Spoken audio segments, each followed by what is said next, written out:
Grassley. Today will be Lee Holmes' last day with the committee. I think all of you know Lee. He was the staff director in the last Congress for the committee. He will be going to Charleston to work in the U.S. Attorney's Office and is applying to be an Army reservist as a JAG. I don't know what the hell is holding up the Army, but we'll have that discussion later. The bottom line is, Lee, you did a heck of a job for our committee. You've been indispensable in negotiating police reform efforts, and you should be proud of what you have accomplished. And I'm very proud of you, and I wish you well. So thank you, my friend.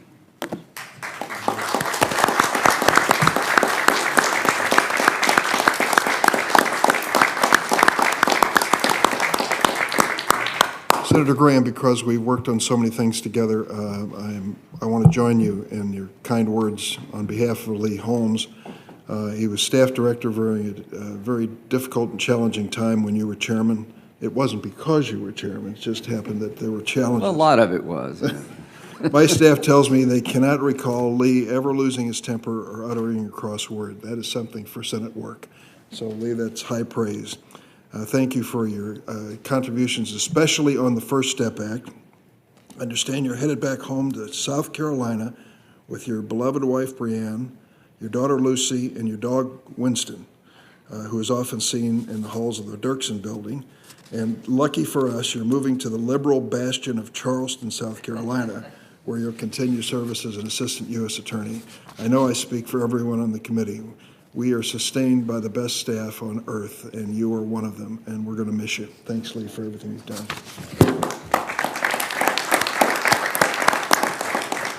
Well, we have some business today. We have 8 nominees and 2 bills. 5 of the nominees listed for the first time will be held over at the request of the minority. Eunice Lee, 2nd Circuit, Veronica Rossman, 10th Circuit, 3 nominees to the Western District of Washington, David Estudio, Lauren King, and Tana Lynn. We're going to consider those nominees after we return from the break for the 4th of July. We will vote today on 3 nominees. Margaret Strickland for the U.S. District Court in New Mexico. She has a distinguished career in criminal practice as well as civil practice, which is great. She served as a public defender and civil rights attorney. Also, she has worked in areas of civil practice in the private side, so her breadth of courtroom experience is remarkable. She has tried approximately 90 cases. There are a few people in America who can say that. And the vast majority of her practice was taking place in federal courts. The ABA says she is well qualified, and I think she'll do a great job. David Chipman is nominated to lead the Bureau of Alcohol, Tobacco, Firearms, Explosives, better known as ATF, 25 years in law enforcement, the vast majority with ATF. Special agent, he witnessed firsthand the real danger that gun crime and illicit gun trafficking pose to communities, and the dangers they particularly face people in law enforcement because of this. As a result, as a responsible gun owner who's advocated for common sense constitutional gun safety measures, as someone who's worked to bolster health and safety for law enforcement, Mr. Chipman is uniquely positioned to restore both credibility and accountability. This is a test. This nomination is a test. Can we put someone in charge of the ATF? You know, it's been 6 years. No one's there because we couldn't reach an agreement on any person. I hope we can reach an agreement that Mr. Chipman is the right person at this moment. Ms. Ur Jadoo is nominated to head the U.S. Citizenship and Immigration Service, USCIS. She has almost 20 years of experience in immigration law and policy. She would be the first woman to serve in that position. She's well qualified for it. Sorely need experience and competent leadership there. She is the daughter of immigrants from Mexico and Iraq. Ms. Jadoo began her career working on immigration policy and oversight for 9 years in the House. She later served as chief counsel at USCIS, and as chief counsel, she managed more than 200 attorneys supporting the work of that agency worldwide. The American Federation of Government Employees National Citizenship and Immigration Service Council 119, the union that represents over 13,000 employees there, specifically highlighted this in their letter of support, saying she's well acquainted with the operations of this agency. We also have 2 bipartisan bills on the markup agenda that are interesting and have some controversy to them. A bill I'm co-sponsoring with Chuck Grassley on cameras in the courtroom related to the Supreme Court, and a bill that Senators Grassley and Klobuchar are bringing before us called Sunshine in the Courtroom Act. As we approach the end of another Supreme Court term, many of us have been intently watching the news for updates on latest decisions. While we may disagree on how the justices decide a case, I hope we can agree that it would be healthy for our democracy for the American people to actually see the court in action. That's what's behind this bill. We worked on this on a bipartisan basis, and I hope we can pass both of these bills today. There are a number of amendments. With that, I'll turn to Ranking Member Grassley.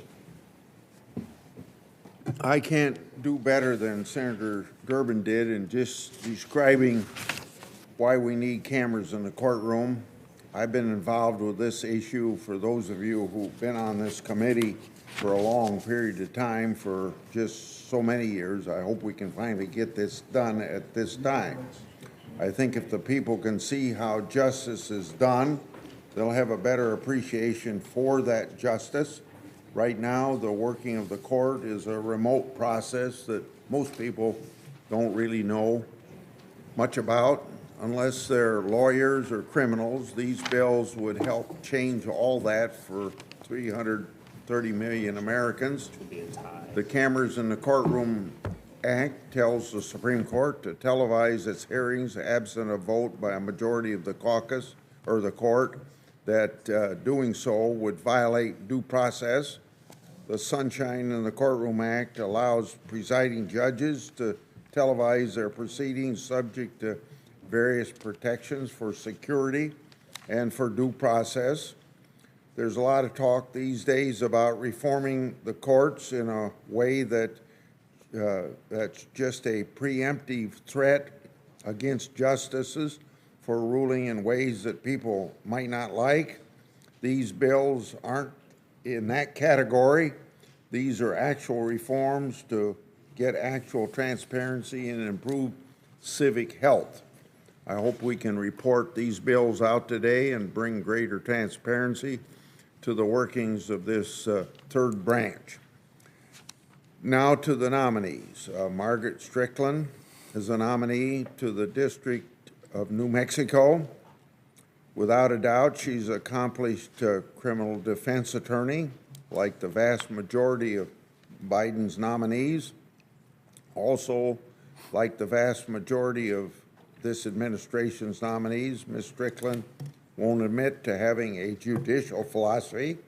At the same time, when Ms. Strickland applied to be district judge, her reaction was apparently to call Chris King, demand justice for advice. To borrow from one of my Democratic friends, I can't help but notice coincidences sometimes. If you reach out to demand justice about getting a judgeship and you then get that judgeship, the burden is on that person to show me that you're a Bill of Rights judge and not a criminal defense judge. Ms. Strickland, unfortunately, doesn't satisfy that burden. I will also be opposing the nomination of Ms. Jadu to be Director of U.S. Citizenship and Immigration Service. This decision comes from the way she didn't answer questions. I've long had concern about DHS's unlawful use of parole authority to grant parole to broad classes of people. In my view, this is a clear violation of the Immigration and Nationality Act's requirements that parole be granted, quote, unquote, only on a case-by-case basis. In my exchange with Ms. Jadu, during her confirmation hearing and at her responses to my questions for the record, she did not appear to share that view.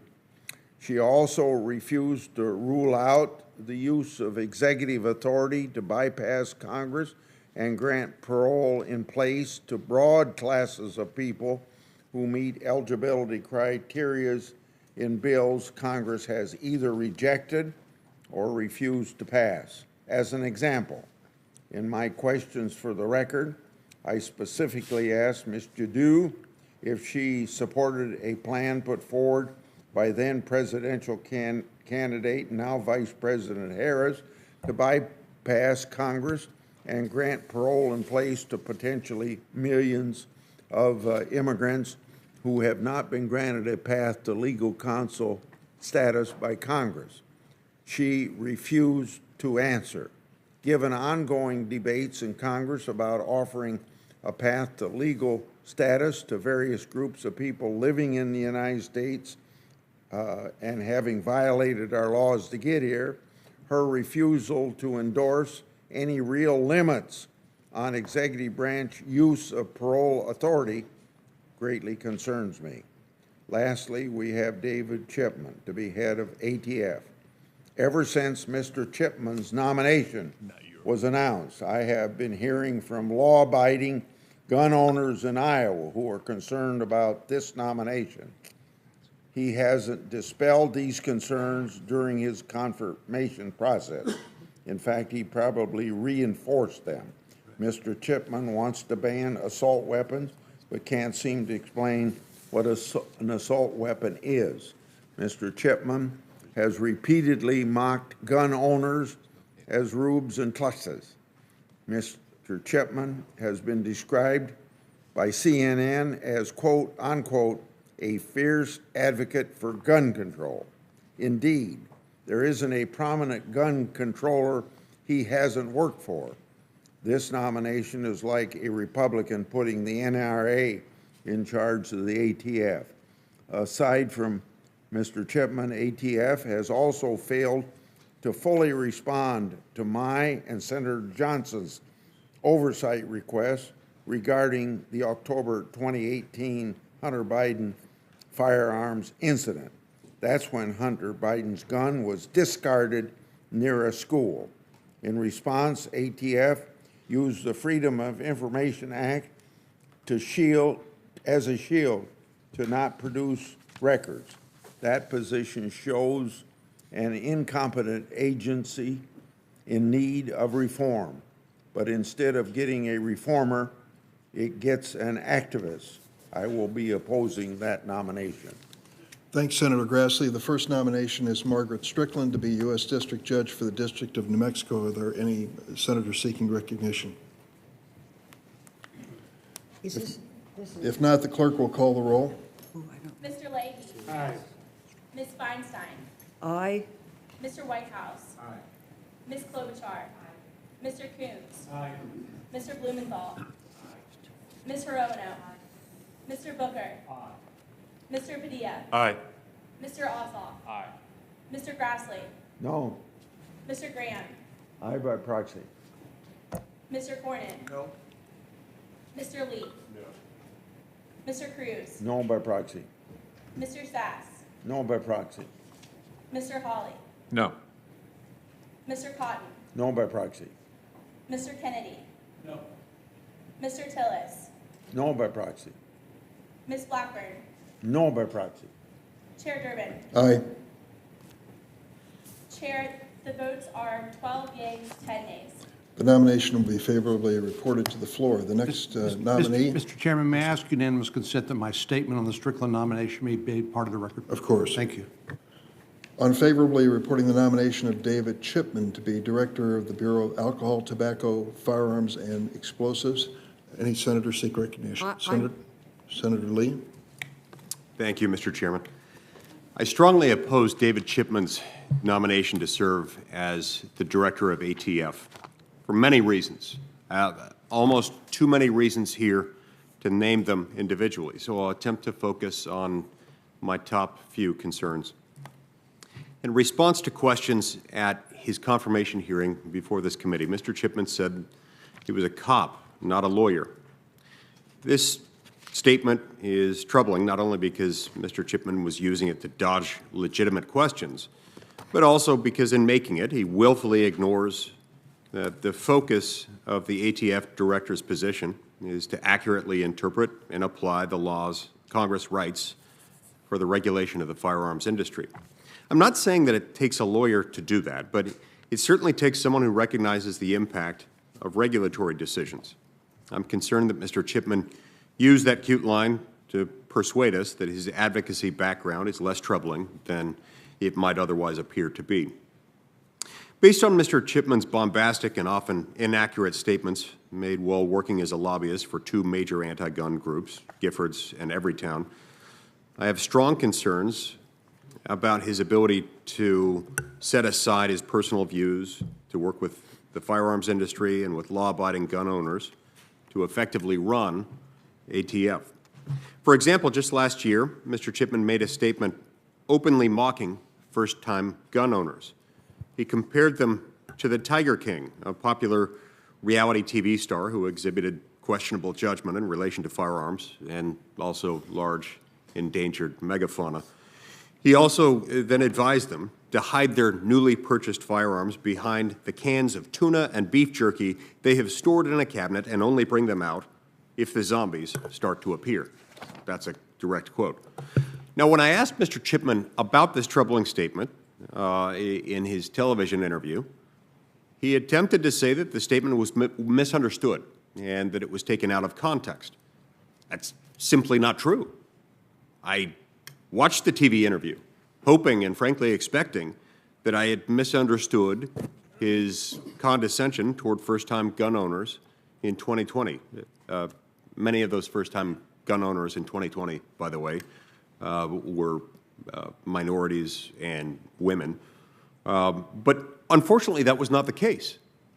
When I watched it to get the context, that was the context. That's exactly what he had said. There was no taking it out of context. That was the entire context.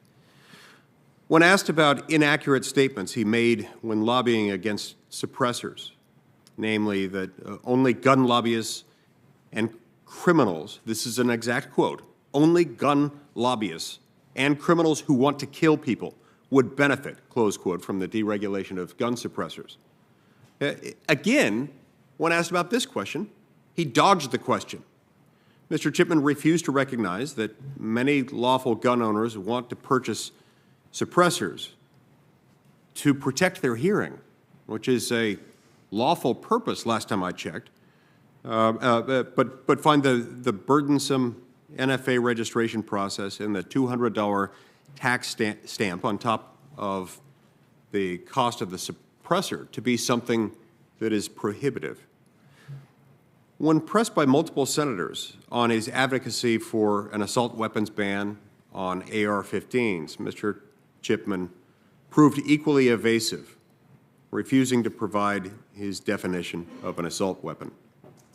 Now, has he suddenly forgotten the policies he's advocated for over the last 5 years? I highly doubt it.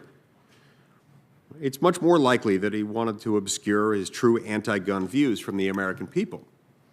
The only straight answer he gave was that he supports a ban on not just the manufacture and sale of AR-15 rifles, the most popular rifles in America, but even the possession of AR-15 rifles unless registered under the NFA. That means he wants to make the millions of law-abiding Americans who currently own AR-15 rifles go through the burdensome process of registering them with the ATF, the organization he now wants to head. I asked Mr. Chipman about the following troubling statement he posted on Reddit. Quote, "While at ATF, I conducted studies involving people who failed background checks to determine how many later committed crimes with a gun. Many did. This is a perfect opportunity to arrest people before committing crimes rather than responding after the fact." Close quote. That is a direct quote. He actually said that. Now, my colleagues on both sides of the aisle, I would ask you, regardless of which political party you belong to, imagine that if a president of either political party said that for any other nomination, particularly if it was a president of the opposite political party to which you belong. If somebody who had been nominated to head an important law enforcement agency within the federal government had said that, you'd find it troubling. I have no doubt that you would, because we don't arrest people before they commit crimes. That's the sort of thing that's reserved for bad post-apocalyptic dystopian novels and movies. Now, in this instance, Mr. Chipman attempted to say that the statement was taken out of context and that he was referring only to those people who had committed the predicate crime of, quote-unquote, lying and trying. But this answer was unconvincing. Setting aside the serious Second Amendment concerns with this statement, completely setting those aside, confirming someone to lead a federal law enforcement agency with this lack of respect for the most fundamental notions of due process, who makes statements that sound like they came out of the movie Minority Report, is appalling and incredibly concerning to the millions of law-abiding gun owners in America. For these reasons and many, many others, I strongly oppose the nomination of David Chipman to be the director of ATF. Thank you, Senator Lee. Senator Feinstein. Thank you very much, Mr. Chairman. I believe that David Chipman is not only qualified, but he's a person that we need in this position at this time. He's the leader that ATF needs, and I want to just share with you that I am very concerned about where this country is going with violence and guns. We are currently experiencing a wave of gun violence. So far, 21,000 people in the United States have died, lost their lives through gun violence. In fact, during Mr. Chipman's own nomination hearing, and while I was speaking, a gunman in San Jose, California, shot and killed 9 innocent people. So there are staccato shots of guns that, like I've never heard, in the numbers that are building up.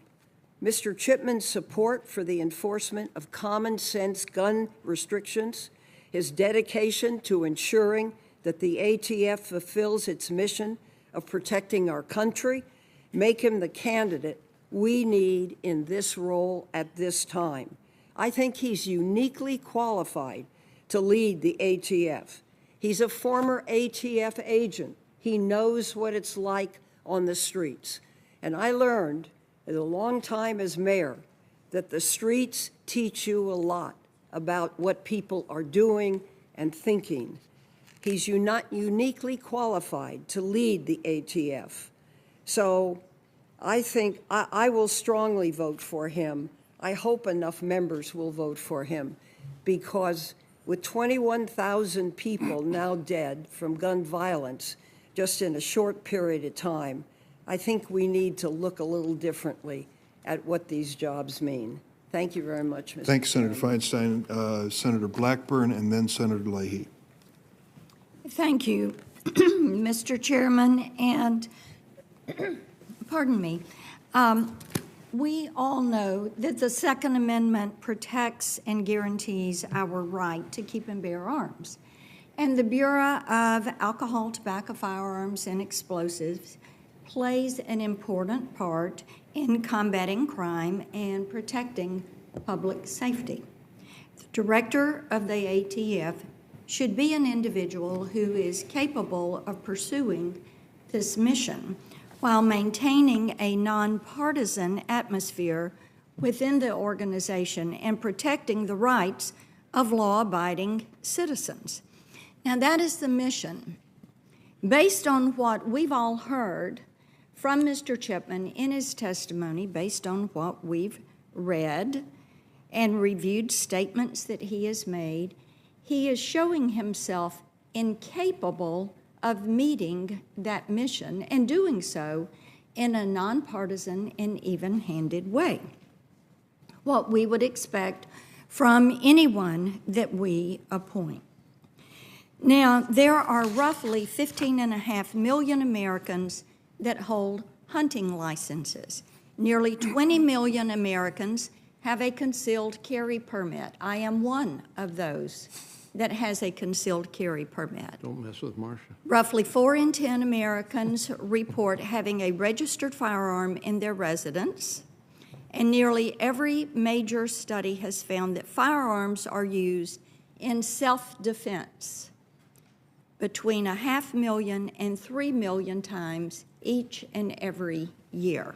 That is the right of American citizens. Mr. Chipman has demonstrated through his testimony that he will neither respect nor protect the right to bear arms. There are 16 states, 30% of our nation, that allow citizens to openly carry their guns. And you've just heard about his Reddit Ask Me Anything interview. He stated there that open carry is frightening, and he thinks this is a fear we should avoid. Tennessee is a constitutional carry state. Mr. Chipman made clear in his testimony last month that he wants to ban the future manufacturing and sale of, and I'm quoting him, assault weapons. But he has demonstrated that he has an alarming misunderstanding of what an assault weapon actually is. I asked him if he referred to common semi-automatic rifles as assault weapons, and he affirmed yes, he did.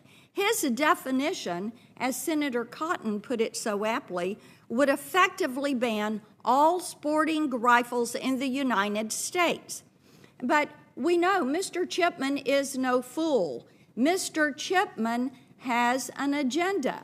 It would be abridging our Second Amendment rights. It would be banning semi-automatic rifles and sporting rifles for those 15.5 million Americans that have a hunting license. He has a decorated history with the anti-gun lobby. As has been referenced, he has lobbied for Everytown for gun safety and was a senior policy advisor at the Giffords campaign.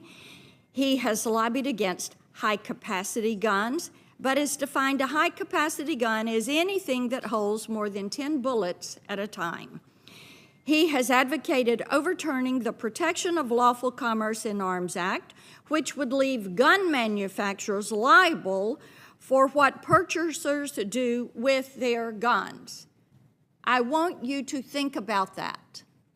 It would make the gun manufacturers liable for what purchasers do with their gun. The logic falls apart when you apply it elsewhere. We do not hold auto manufacturers liable when drivers cause pileups. Most of the U.S. drives to and from work every day. Can you imagine what would happen if we suddenly applied this type logic to the actions of every single driver in this country? The logic with respect to guns is no different, but Mr. Chipman is far too partisan to see that. Again, he is no fool. He does have an agenda. And in 2017, he co-authored a blog for Giffords calling for 50 cal rifles to be regulated under the National Firearms Act. In other words, Mr. Chipman is willing to lie to push his anti-gun agenda. The Bureau of Alcohol, Tobacco, Firearms, and Explosives deserves a better leader. Americans deserve a better leader. Thank you, Mr. Chairman. Thanks, Senator Blackburn. Senators requesting recognition are Senator Leahy, Klobuchar, and Hawley. Yes, you bet. Blumenthal. Cope, Cornyn. Senator Leahy. Well, Mr. Chairman, it seems that any time we have any question, if anybody's going to be there to follow the law and to enforce the law when it involves guns, you would think that we're suddenly disarming people of the United States. We know people of the United States are not disarmed. We see this every other day. There's a mass shooting in the United States, and people do have guns. Mr. Chipman's a lifelong gun owner, but he knows that responsible gun ownership and common sense safety measures go hand in hand. We've had the Bureau without a permanent director since 2015. Well, there's probably a reason for that, because every time anybody talks about going in there to the alcohol, tobacco, and firearms, everyone starts saying, oh my gosh, they're going to take our guns away. Well, I'm a gun owner. I'm probably the only person in this room that has a pistol range in his backyard. How many members of this committee have a pistol range in their backyard? Okay, so we got 3, and me, 4. I don't. I don't have one. You don't have one. Your backyard's a little bit different than my 300-acre farm, let me tell you. But the point is, I helped put myself through college with a scholarship because of my skill on rifle team. And the medals I won, the competitions I won. And somebody who's born blind in one eye, that was one thing I could do. I enjoy shooting. I enjoy target shooting. I also was a prosecutor, and I convicted a lot of people who used guns in crimes, people who already had felonies and still were able to buy guns at gun shows, people who were end up sometimes killing people because of that, who should have been safe. Let's not be afraid of somebody actually enforcing the laws that are on the book, which is what Mr. Chipman do. I'm not afraid of that. I'm not going to have my guns taken away, nor Senator Cornyn's, nor any other law-abiding person. But if we're going to have laws on the books that the ATF is supposed to enforce, well, let's, after all these years without a permanent director, let's have one. I'll vote for it. Senators seeking recognition: Klobuchar, Hawley, Blumenthal, Cornyn. Any others? Senator Klobuchar. Thank you very much, Mr. Chairman. So I want to put this in a context beyond Mr. Chipman. I led the effort for the last ATF director that actually got confirmed. You have to go back nearly 20 years. We've had one. He was from Minnesota. So during the time of Donald Trump, we had no confirmed ATF director. So I don't think this is just about Mr. Chipman. I think this is about the NRA. I think it's about people not wanting to hurt themselves and get some kind of points off or a B grade instead of an A grade. That's what I think this is about. Because when I did this back a few years back, it was toward the end of President Obama's term. The guy's name is Todd Jones. He was a decorated Marine. He was the U.S. attorney. And I had to work all day one day just to get him through on a cloture vote. He was the acting U.S. attorney. He was the U.S. attorney, but he was also the acting ATF director, had not been in any scandals, had done a good job by all accounts when he was there, having inherited an agency that had some issues. But I got finally, after I think it was 8 hours we left the vote open. I got 6 Republicans to vote with me. 2 of them are still here, Lisa Murkowski and Susan Collins. One of them was John McCain. You want to question his views on guns? I don't think so. So I think what this is about the NRA. David Chipman, he has spent his career working to keep the American people safe. He served at the ATF for almost 25 years, more than half of the agency's existence as a special agent, field office manager, and chief of the firearms program divisions. If confirmed, he would actually be the first director to have served as an ATF special agent. So to say this is just some political appointment when it's actually the first guy that would have worked there for a long time, I think that's wrong. A lifelong gun owner, Mr. Chipman knows that responsible gun ownership and common sense safety measures go hand in hand, and his approach to gun violence stems from his belief that it is possible to balance rights and responsibilities. For many years, I have led the bill, common sense legislation, to close a dangerous loophole that allows domestic abusers to buy a gun simply when they're not married to the victims, but in fact are their boyfriends. We had a hearing on this many, many years ago, and Senator Grassley had several witnesses, very conservative witnesses, a conservative sheriff. And while they did not agree with the stalking portion of the bill, they actually agreed with closing this loophole, full stop, every single one of them. Yet, we can't even seem to get that done because of the NRA.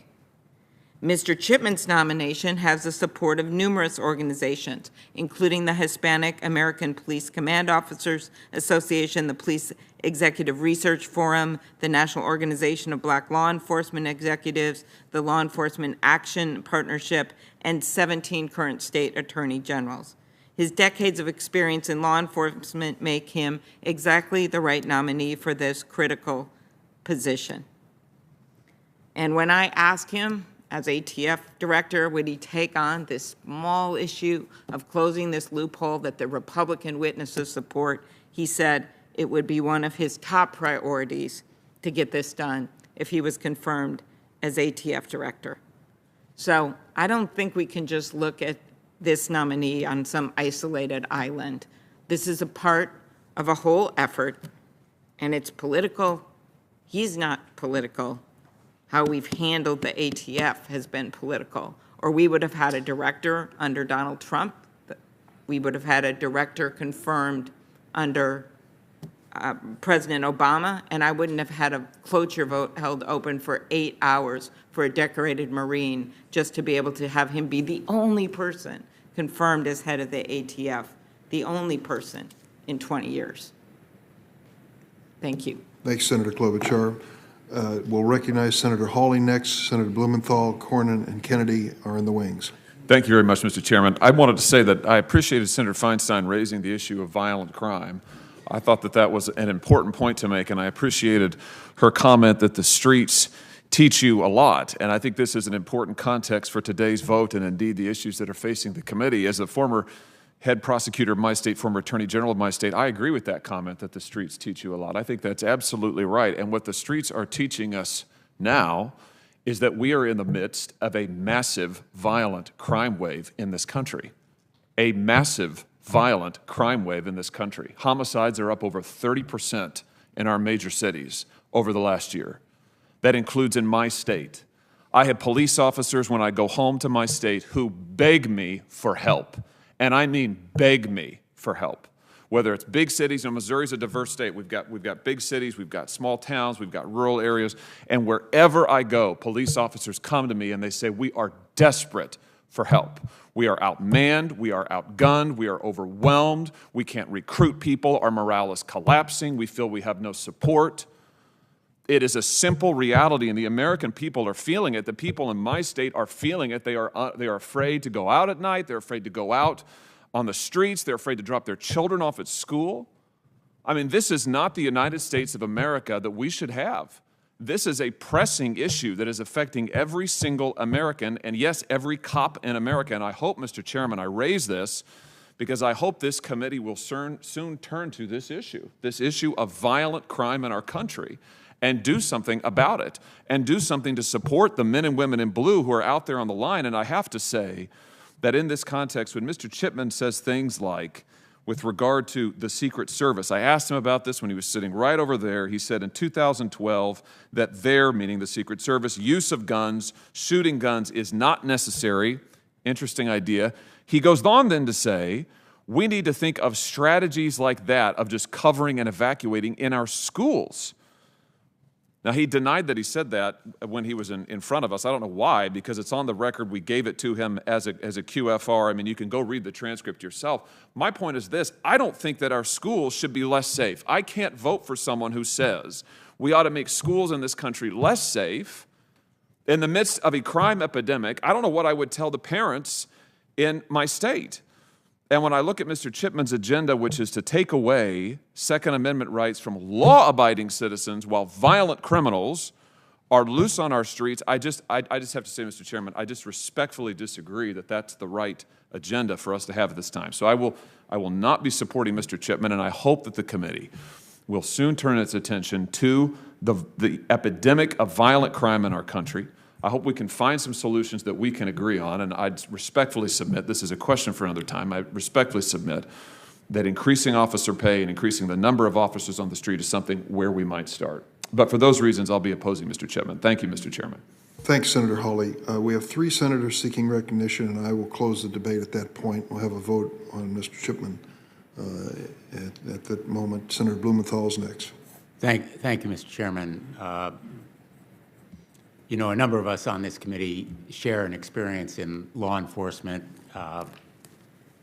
Like my colleague from Missouri, I was our state's attorney general for some 20 years. I was the United States attorney in Connecticut, the chief federal prosecutor, and I believe more than anything, and I talk about it frequently, in enforcement, fair and effective enforcement of our laws.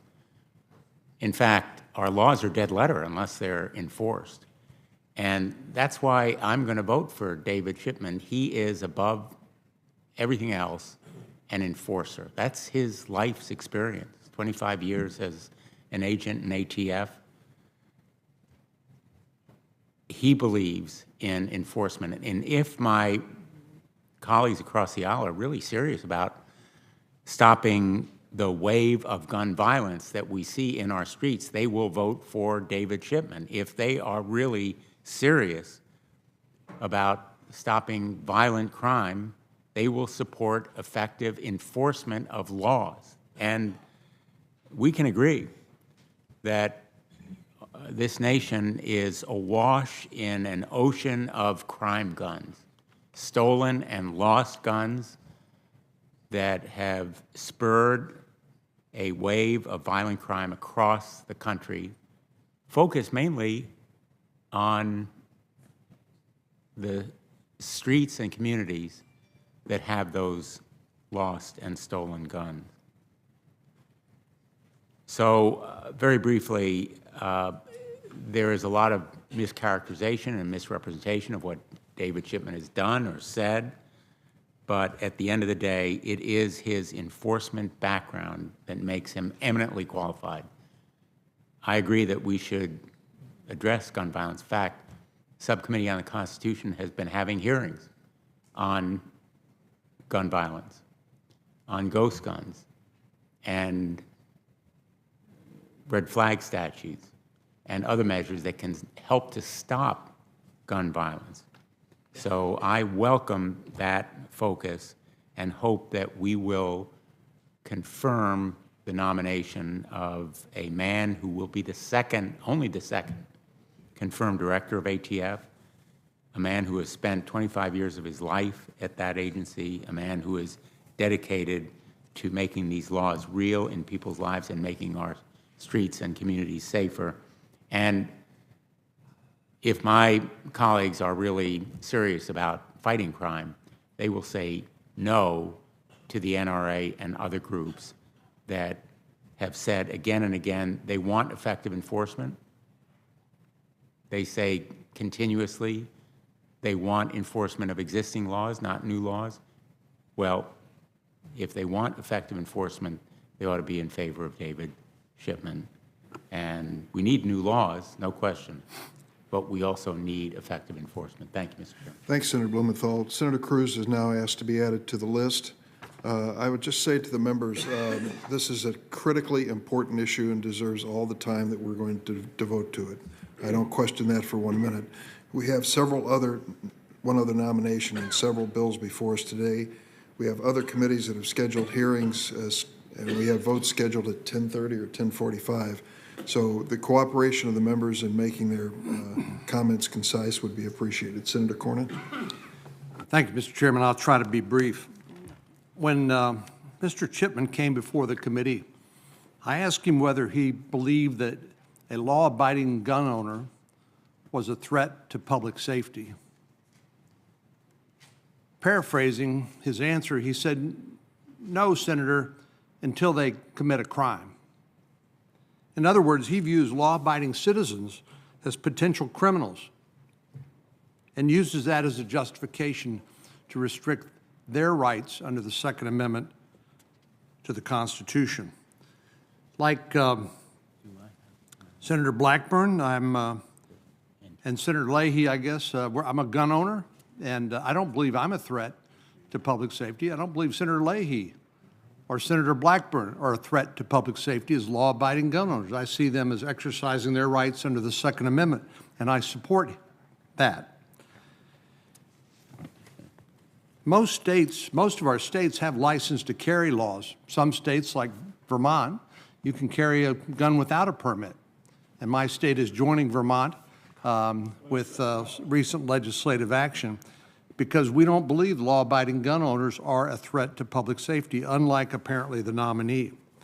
But I would just say that anyone surprised with the desire of American citizens to purchase firearms and defend themselves and their families and their property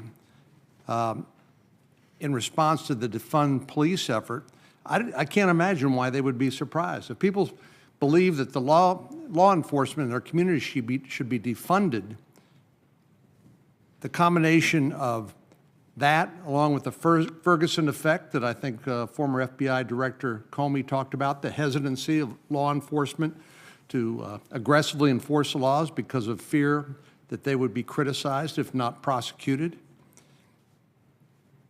We've seen this reflected in the decreased morale of law enforcement departments all across the country, difficulties in recruiting, huge increases in police officers retiring. Morale in our police departments is in the tank, primarily because of this unjustified effort to attack the very people we depend upon for our safety. That the more and more Americans are seeking to defend themselves by exercising their Second Amendment rights should not be a surprise. So, Mr. Chairman, I will not support Mr. Chipman's nomination for the very reason that he views all law-abiding Americans as potential criminals. I think that's disqualifying. Senator Kennedy. Mr. Chairman, I wasn't going to say anything, but I feel the need to respond to the comments of my good friend Senator Klobuchar. I think even a cursory examination of Mr. Chipman's record and even a casual observer of his testimony can see that he is a zealot. Now, there's nothing wrong with being a zealot. This is America. You can believe what you want. But he's being asked to run an agency whose mission is to even-handedly apply the law.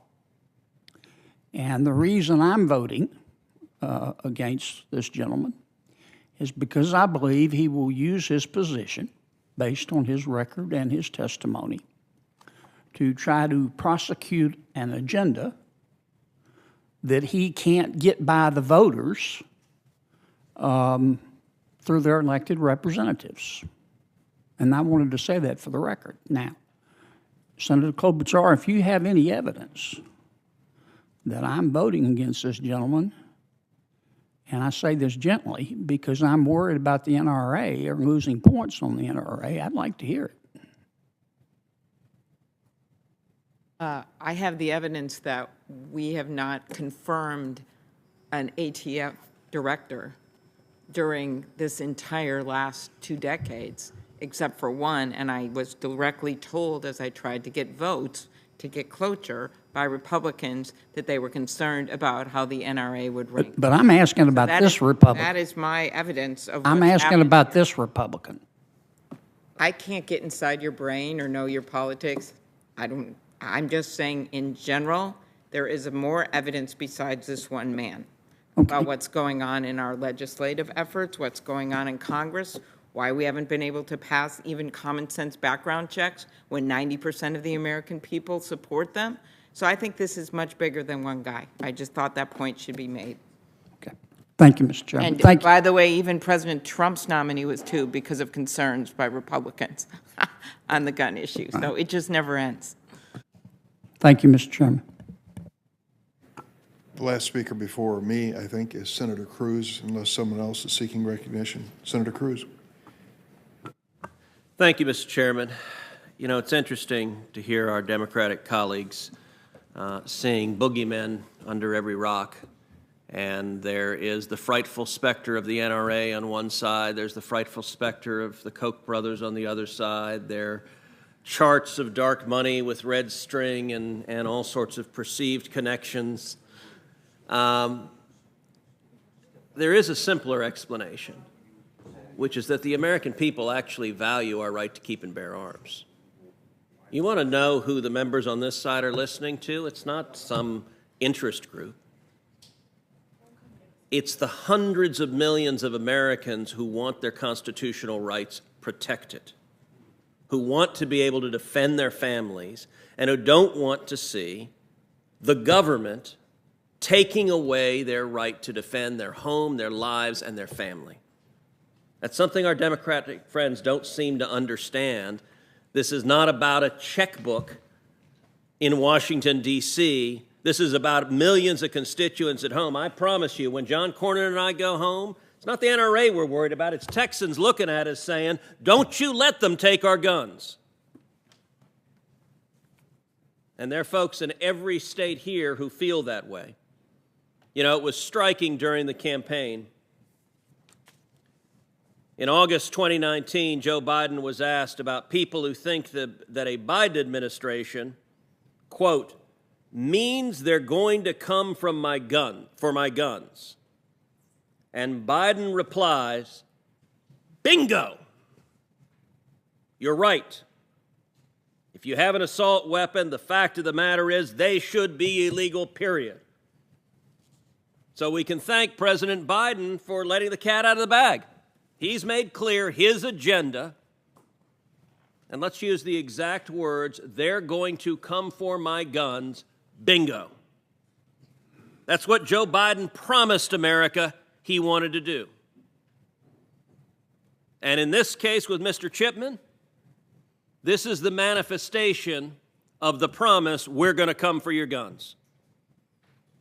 Mr. Chipman is a gun control zealot. He spent the last 6 years of his life working for one of the leading gun control organizations. And he came before this committee, and his testimony was remarkable. He testified that he thought Senator Feinstein's legislation on assault weapons didn't go nearly far enough.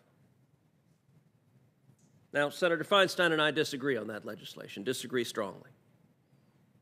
Her sentiments are heartfelt, they're genuine. But Mr. Chipman said Senator Feinstein didn't go nearly far enough. She sought to ban some 2,000 different models of rifles, but he said it didn't go nearly far enough because he'd go after every single weapon people own right now, that he wouldn't just focus on the new sales.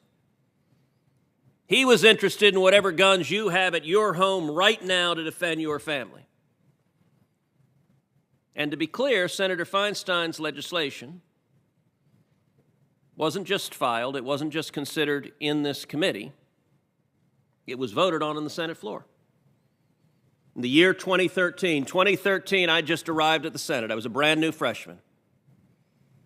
Had been here about as long as Senator Padilla, Senator Ossoff. It was the Harry Reid Senate. So I was in the minority. There was a substantial majority of Democrats in the Senate.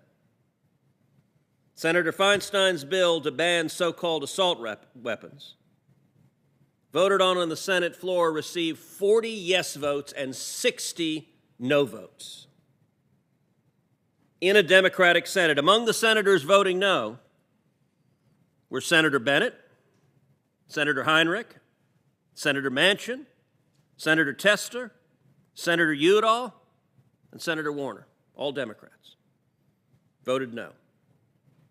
And Mr. Chipman says that that bill, that in a Harry Reid Democratic Senate could muster only 40 votes, it didn't go far enough. We need to be even more aggressive going after your guns. Now, I recognize in extreme left partisan environments, that sounds like a terrific idea. I recognize that there are Democrats who've run for office promising that we need judges and justices on the Supreme Court who will vote to overturn the Heller decision and to, in effect, repeal the individual right to keep and bear arms. But that's not the view of the American people. And it's not some mysterious lobby in town. It is hundreds of millions of Americans that value their freedom, their constitutional rights.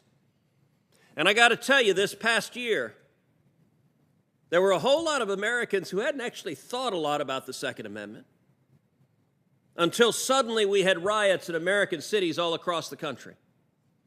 Till suddenly we had police cars being firebombed and shops being looted and people being murdered on the street in city after city after city, and we saw local Democratic politicians turn a blind eye to the violence. One Democratic politician described weeks and weeks of rioting and burning and violence, described it as, it's the summer of love. Well, I think actually elected officials have a responsibility to keep their citizens safe. I think writing off rioting and criminal violence as the summer of love is incredibly cynical and a dereliction of duty. But you know what? In a lot of those blue states, in a lot of those blue cities in blue states, there were a whole lot of folks that suddenly went to a gun store and said, you know what? If there's going to be a riot outside my house, I want to be able to defend myself if someone starts coming in the door or coming in the window seeking to do harm for my family. And by the way, when you have Democrats proposing abolishing the police, and not just proposing it, implementing it in cities like Minneapolis and cities like Portland and cities like New York City and cities tragically like Austin, Texas, slashing the budgets for police and seeing crime skyrocket, and then scratching their heads going, gosh, why would crime skyrocket? We just slashed the budgets for the police. You can understand why people say, if you're going to take away the police officers, for God's sakes, don't take away my ability to defend my family. I think Mr. Chipman is a nominee who is far out of the mainstream.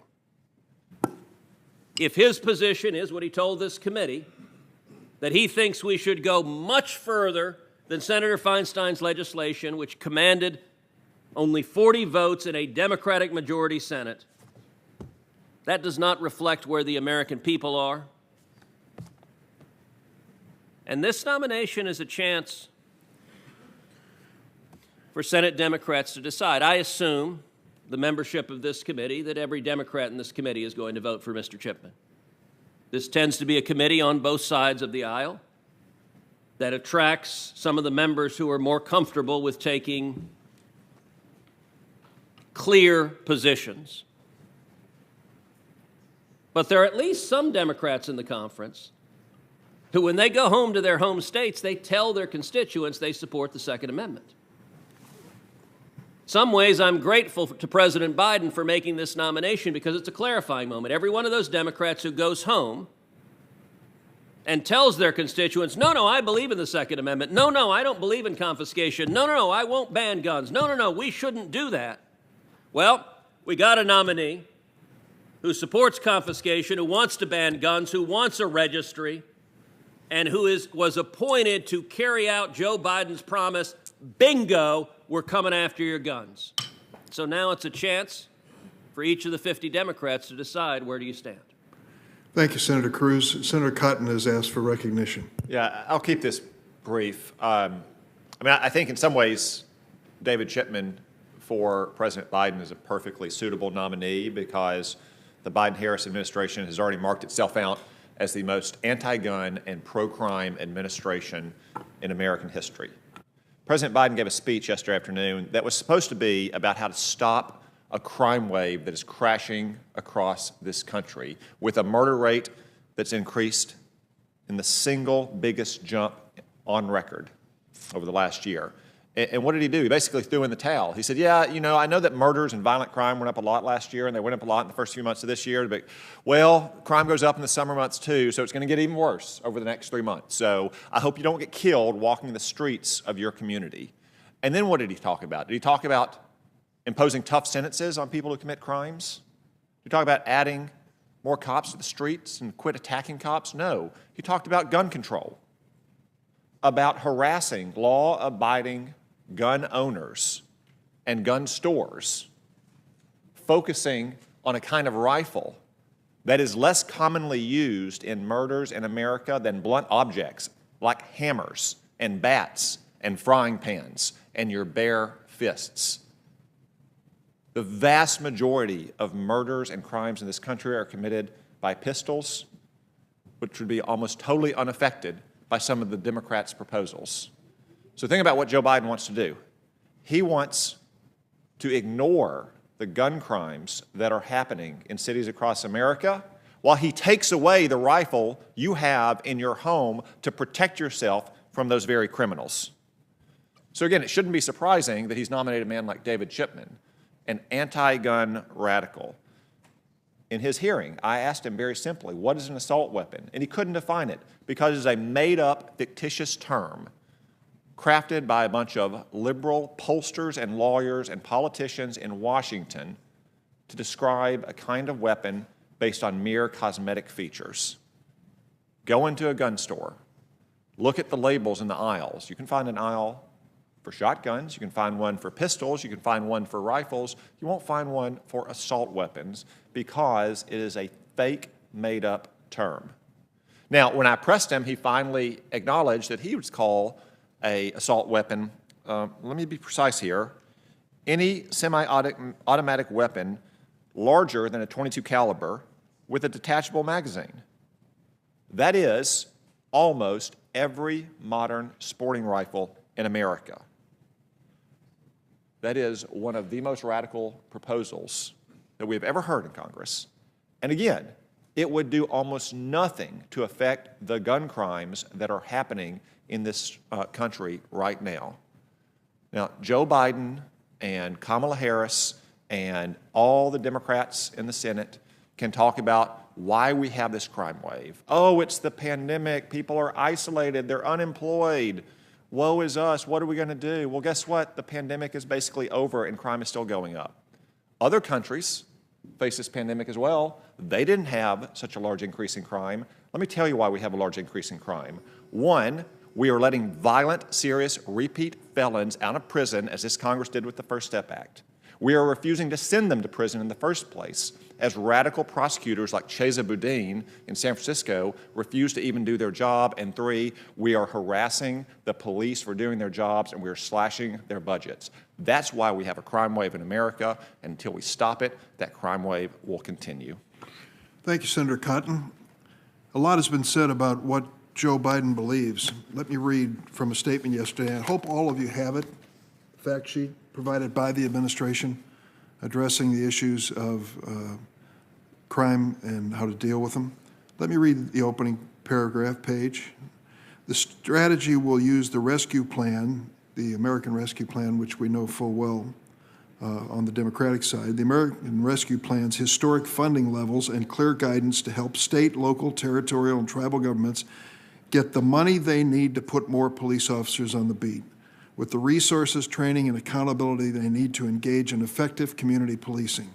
In addition to supporting proven community violence intervention programs, summer employment opportunities, and other investments we know will reduce crime. Page after page. Page 5, provide law enforcement the tools and resources they need to tackle gun violence. Does that sound like Joe Biden's throwing in the towel on law enforcement? No, not to me. It sounds like he's making an investment in law enforcement, which we all, at least I applaud, and I think is absolutely essential. You see, I represent the city of Chicago, and I'm proud to do it, but we are facing a wave of gun violence and death unheard of, and we're not the only place. And it isn't just because it's a blue mayor in a blue city in a blue state. It's happening in the downstate red counties and communities as well. One of the reasons, I think, is very obvious. We are awash in guns, awash in guns. Go into the toughest neighborhoods of Chicago and ask the teenagers there how quickly they can provide you with a gun if you have $50 in hand, and they'll tell you, 15 minutes? Can you wait 15 minutes? Over 400 million guns in a nation of 350 million people. We don't think there's a cause and effect here.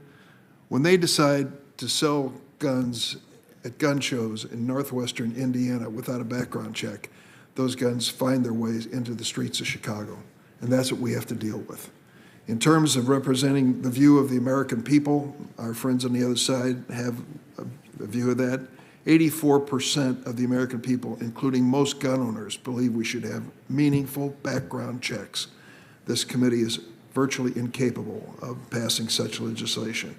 And 54% of Americans, despite all the rhetoric we've heard on assault weapons, believe that they should be at least licensed, not licensed, but at least monitored, and some would go so far as to say they shouldn't be sold. But the fact is, we're not dealing with radical notions when the majority of the American people support what we're saying. The point I would like to make as a close is that we're talking about one individual, David Chipman.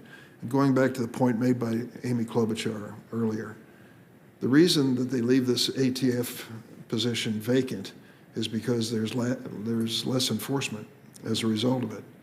And unfortunately, that has been the case, as you well know. David Chipman has certainly been involved in gun safety organizations, but he also has the support of law enforcement, including the Hispanic American Police Commanders, the Law Enforcement Action Partnership, 17 current state attorneys general, the National Organization of Black Law Enforcement Executives, National Black Police, Sheriff David Mahoney of Dane, Wisconsin, Women in Federal Law Enforcement, Prosecutors Against Gun Violence. We all have our opinion on this individual, and I think it's time for us to take a roll call vote. The clerk will call the roll on David Chipman. Mr. Leahy? Aye. Ms. Feinstein?